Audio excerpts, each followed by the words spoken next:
करीम साहब, तुम्हें कोई काम नहीं है वैसे? मेरा काम तो तुम ही हो एपेक।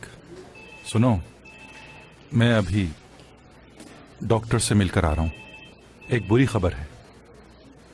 क्यों, क्या हुआ? तुम बीमार हो क्या? बहुत बुरी कंडीशन है। अब जल्दी से मुझे बताओ कि क्या हुआ है तुम्हें। डॉक्टर ने कहा है कि मेरा दिल टूट गया है, और वो भी किसी हसीन लड़की ने तोड़ा है। मैं तुम पे अभी चीख भी नहीं सकती हूँ, हॉस्पिटल है ना।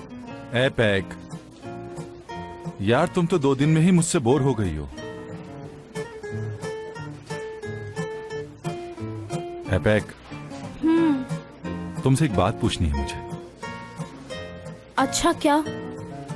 तुम मुझसे इतना चिढ़ती क्यों हो? तुम्हारे दोस्त ने हयात को बहुत तंग किया हुआ है। यार उनको छोड़ो, तुम मुराद और हयात की बातें क्यों लेकर आ गई हो एपिक? और वैसे भी उनकी बात हम क्यों डिस्कस करें? वैसे भी मुझे किसी की लाइफ में दखलंदाजी करने का कोई शौक नहीं। मुझे एक बात बताओ जरा, कि मेरी लवर मुझ पर इतना गुस्सा क्यों करती है?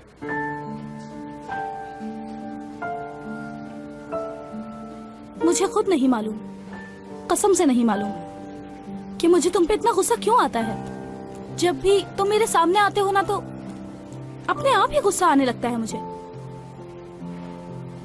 और अभी जो तुमने मुझे लवर कहा है ना, उस पे तो और गुस्सा आता है। तुम पे गुस्सा इसलिए भी आता है क्योंकि तुम दूसरों जैसे नहीं हो।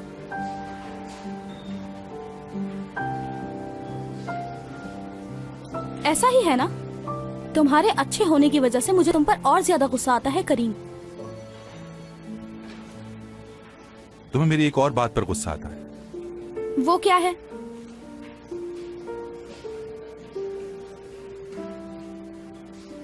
करीम, इस चाय में तो बिल्कुल भी चीनी नहीं है। तुम क्या मेरे लिए चीनी लेकर आओगे? अगर तुम कहो तो चीनी बनकर तुम्हारी चाय में घुल जाऊं।